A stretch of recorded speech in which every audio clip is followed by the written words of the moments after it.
Hi mga lalabs, good evening. Andito po ako ngayon naglalakad papunta doon sa mass grave ng mga nasawi nung Yolanda. Ayan, 10 years na po ang anniversary ngayon ng Yolanda. Yung Yolanda po is yun yung po yung malaking bagyo na dumating sa amin sa Leyte. Marami po ang namatay dito. Marami po yung nasawi, kaya ayan, 10 years na po siya. Ayan, andito ako ngayon tumatayok ng kandila. Dito po kasi nilibing yung mga dito sa lugar sa amin. Diyan po nilibing lahat yung mga nasawi sa Yolanda, mga lalabs. Ayan, gumawa po sila ng statue. Ayan, statue ba yung tawag dyan? Ginawa, parang museum po siya, ginawang ganon. Parang ang ganda po ganda yung pinagawa dyan sa kanya. Ayan, nakikita nyo mga lalabs. Medyo konti na lang po yung tao kasi gabi na po, mga 7 PM na po ng gabi, mga lalabs. Sobrang grabe po yung pinagdaanan namin dito. 10 years na po ngayon nakalipas. Ayan, halos po mamatay kaming lahat. Kaya ayan, thanks God, binigyan po ako ni Papa Jesus ng second life. Kasama ko po yung anak ko, asawa ko, nakasurvive sa malaking bagyo na dumating sa amin.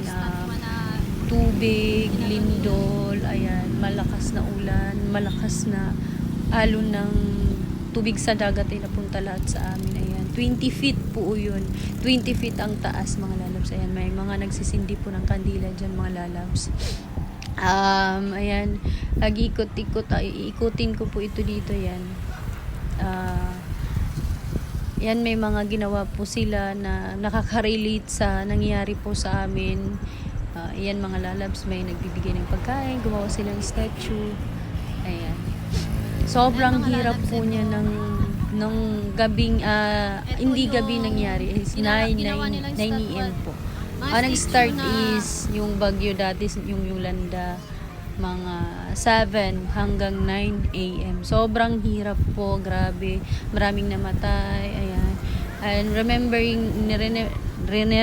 po namin yung 10 years na nakalipas. Ayan. Parang fresh pa rin po sa amin yung nangyari. Kaya munta po talaga ako dito para tumayok ng kandila.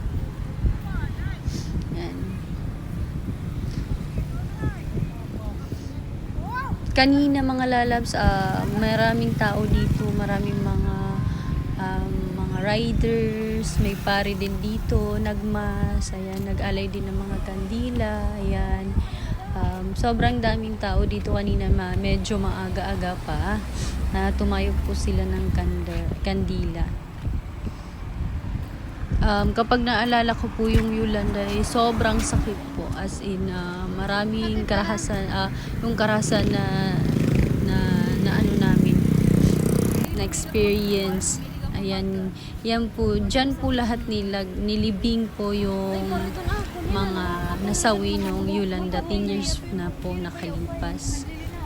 Grabe, yung ibang kahit baby, ganun, sobrang sakit po. For 1 month. Kaya kapag dumadaan kami dito, ayan, nare-remember ko po yung nangyari sa amin.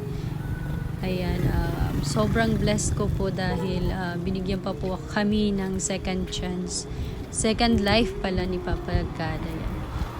Sa side naman po ng asawa ko is 8 po ata yung namatay. May bata, matanda, tapos bata, matanda po.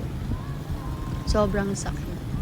Yan, sa tapat naman yan is gasoline station, mga lalabs. Meron po diyang gasoline station. Ayan, marami pong dumadaan dito kasi daanan po siya papuntang Tacloban or papuntang Burawin, ganun.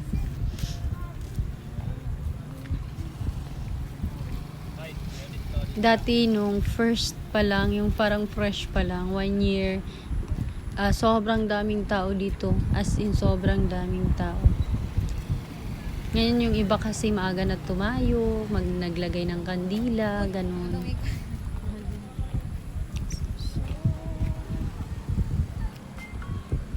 Diyan po sila lahat nilagay mga lalabs. Yan, kita nyo dyan mga lalabs. Yan po yung nilibingan ng, ng nasawi lahat sa Yolanda. Dyan lang po yan sa, dito lang po yan sa lugar. Iba din po sa lugar. Iba din po sa ibang lugar. Iba-iba may mga mga nalibing doon mga lalabs. Thank you!